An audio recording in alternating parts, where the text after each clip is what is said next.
Hey guys. So yesterday I got my 2-year chip at Celebrate Recovery for no suicide attempts. And as of June 28th, that made 2 years since my last suicide attempt. And I have 4 total suicide attempts in my life. I'm 32. My first time was, I think it was when I was 17.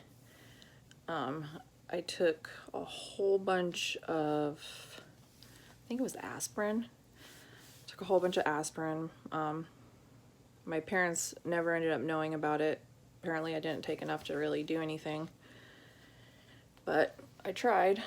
The second time was, let's see, in 2010, I want to say. 2010, when I lived in Washington. That suicide attempt, I had taken a whole bunch of, tried to overdose on that one as well. This time, though, I took a lot. I was on antidepressants, and I think I took like a whole bottle of my antidepressants, which I remember when they got me to the hospital, I started having trouble breathing. My friend called the ambulance, and when I got there, they made me drink this charcoal stuff. They told me if I didn't drink it, that they were going to put a tube down my throat and pump it in there. And surprisingly, the charcoal didn't make me throw up or anything like that. But after that attempt, I volunteered to get myself admitted into a mental hospital, which I spent a week in. I think it was St. Mary's or something like that in Tacoma in Washington. And that one, I'd been going through a rough time with my ex-husband. He had just gotten back from Afghanistan, and a whole bunch of bad stuff had happened in Afghanistan. It was on the news. Like, literally on the news. There's a movie about it called The Kill Team on Amazon. It's one of those things that was like totally surreal that it was happening, because it doesn't seem like something that would happen to you. It's just something that would happen in the movies. But he got in trouble. I was having a hard time, so I tried to end it. Obviously, I didn't. I remember the nurse in the ICU telling me that there's a light at the end of the tunnel and it's not an oncoming train. And I don't remember her name. I don't remember what she looks like. I just remember that she'd made me feel a lot better in a time where I obviously was not feeling great. My third attempt was in 2012, and it was, I don't really remember it much. I have this thing where, because of the trauma that I went through as a kid, having PTSD, my brain gets to a point where I can't take things anymore. It'll keep replaying, I can't take it, and then I'll black out. Well, this time, I guess I'd been on the phone with my mom, and I tried overdosing again. I don't remember overdosing, but apparently I was in the parking lot at the hospital, and I don't remember how much I took or what I took, but apparently there were a few pill bottles with me. And on that time, I remember the one thing that I do remember very vaguely. Well, there were two things I remember very vaguely. I remember my ex-sister-in-law being there praying for me, and I remember the doctor saying that I was almost at liver failure, and that I might not make it. And miraculously, I woke up the next morning completely fine. My labs were all normal. Everything was perfectly fine, which was amazing, because apparently I took a lot of medicine, and I should have been dead, really.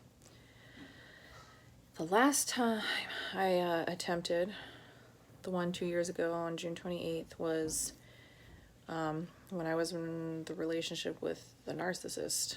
I remember I know I felt stuck in that relationship, which I'm sure a lot of people who are in a relationship with narcissists do. I had felt stuck, and I think I bought a bottle of Unisom and a bottle of Benadryl and took the whole bottles. I don't know how many days I was out for. I just remember waking up and I was still alive, and then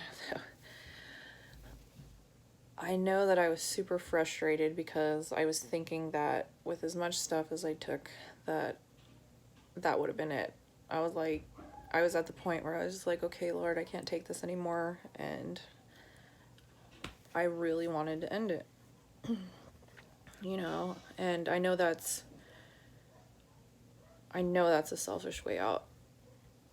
And I've declared that I am never going to make that attempt again. You know, and I declare that in the name of Jesus. Because I have kids and I love my children and I will do anything for them. You know, all three of them, even if one's not my flesh and blood, she's still one of my little girls. So, like I said, I know it was a selfish way out. And, you know, people who are going through having suicidal thoughts and thinking about doing something like that, at the time they're not thinking about how it's going to affect other people. They're thinking about, you know, as everyone says, they're thinking about ending the pain. And not everybody can understand the pain. Not everybody can understand what it feels like to really want to end your life, to feel like you have no other way out, that, you know, whatever you're dealing with is too much. It's rough. And, you know, I'm seeing all these celebrity suicides and stuff, and I really feel like if people would start talking about this stuff more, and that more people would be getting help. And I know it's scary to ask for help because, like I said before in one of my other videos, you know, there's a stigma that comes along with being someone who's attempted suicide or someone that's depressed. I really wish that we could get rid of that people would be more willing to open up and not be afraid, because it's hard when you're depressed. You don't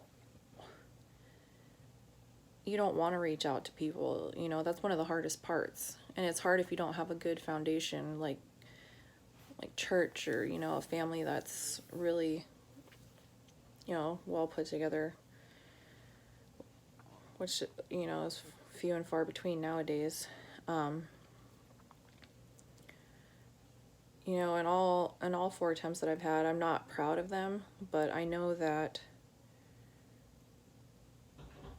like I said, I know that that will never happen again. But I just want people to be able to talk about it freely without feeling ashamed. Because there's one truth, you know, Jesus took that shame on the cross, and it's no longer ours to bear. And there is always help, and there is always a way out. God always gives us a way. You know, so for anybody who's watching this right now, if you need help, don't be afraid to ask for it. Don't be afraid to ask for it. I guess that's all I have to say for today. If anybody has any questions, email me or something, or comment. But I'll talk to you guys soon.